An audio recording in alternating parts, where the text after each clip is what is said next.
Hello, everybody. Walt Logan, ESPN Orlando, host of Fight Night on ESPN 580. It is Fight Week in Orlando for the UFC on Fox 11. Travis Browne taking on Fabricio Verdum live at the Amway Center, all broadcast on Fox. Today we are here at the Metro PCS on West Colonial with Myles the Fury Jury. Myles, thanks for coming to Orlando. Welcome, buddy. My pleasure, man. Orlando's awesome. Having a fun so far, so thanks for having me. Undefeated in the UFC, just coming off a big, huge win over Diego Sanchez. What's that like for you, coming off a win over somebody with the prestige, let's just say, of Diego Sanchez? It's awesome, man. It's like just showing that my career is kind of coming full circle. You know, I've always wanted to fight somebody with a name like Diego, and coming off a big win over him, you know, a dominant win, that's just awesome. It's showing that I'm making the right steps in my career.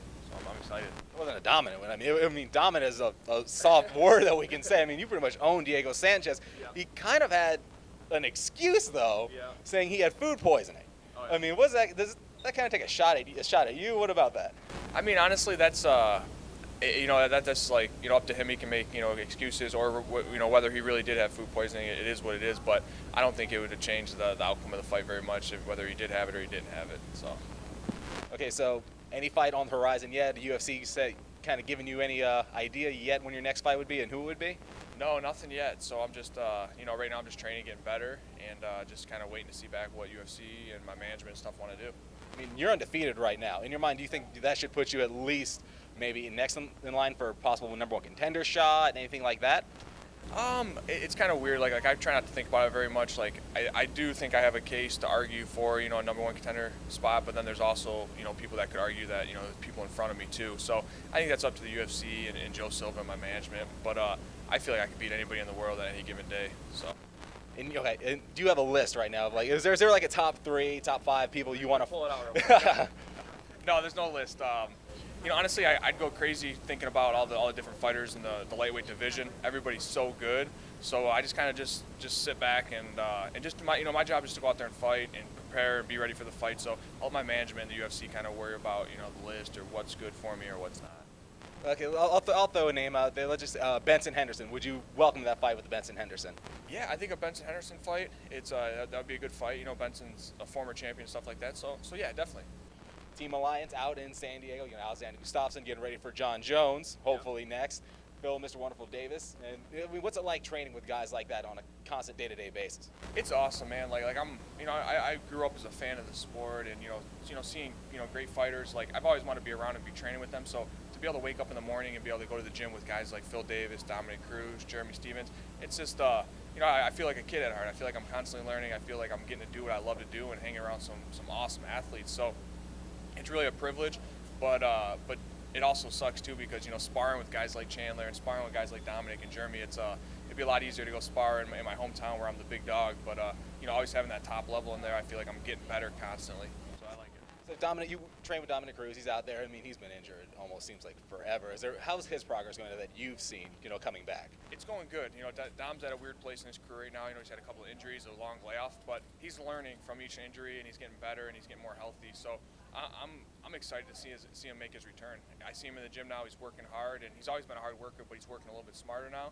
So I'm excited to see his return. Saturday night, April 19th, Amway Center. It's the first time the UFC has ever come to Orlando. What can Orlando expect from the UFC? It's as real as it gets, man. UFC is the #1 sport in the world. You know, it's as real. There's nothing fake about it. So I would say just expect the unexpected, expect fireworks, expect just a great show like the UFC always brings. So it's gonna be awesome. Main event: Travis Browne, Fabricio Verdum, and there's also, I mean, the whole main card is stacked though. It's the Cerrone versus Edson Barboza, Misha Tate versus Liz Carmouche. I mean, it just goes on and on and on. What's one fight on this card that you are most looking forward to? One fight? Well, there's a couple. Of course, the 55-pound fights, I'm always going to be keeping an eye out for those guys.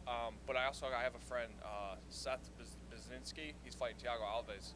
So I'm interested in that fight. Seth has worked hard for the fight, and I'm pulling for him that he comes out with a big win, because Thiago Alves, especially in the Florida scene, is a big name. So okay. Main event prediction: Travis Browne, Fabricio Verdum.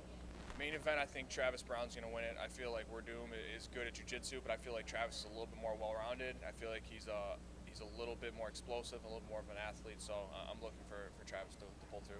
I'm gonna do something a little different. I'm gonna throw 3 names that are not in the UFC, and I just want you to give me your just take on them. First one is gonna be Brock Lesnar because there's been rumors of him wanting to come back. I think Brock's a beast. I feel like he doesn't have the skill set, but I feel like whenever you get that type of physical specimen in the cage and whatnot, I feel like it's always going to be like fireworks too. So, Staying with professional wrestling, Phil Brooks, also known as CM Punk. There's also been rumors of him wanting to come over. Anything about that? well, he's another guy. I'm sure he knows how to work out. I'm sure he's an athlete, but it's a different fighter. It's a different breed of a person to be a fighter. So, I'd always be down to watch it though. But And since we do have Misha and Liz on the card tonight, let's stay females. Another rumor controlled, Gina Carano. First thing that comes to your mind when we say Gina Carano? I say cool. I feel like Gina Carano has been in the sport for a little bit, and I've always been a fan of Gina, and I know she's doing her movies and stuff now. But I would definitely be interested in seeing a Gina Carano versus Ronda Rousey fight or something like that. Yeah, that'd be awesome. I'd spend money on that fight too. Oh, yeah, So- yeah, all right. I'd see it. Well, Myles the Fury Jerry, thank you very, very much for joining us at the Metro PCS in West Colonial. Don't forget, Saturday night, April 19th, live from the Amway Center. It's the UFC on Fox 11.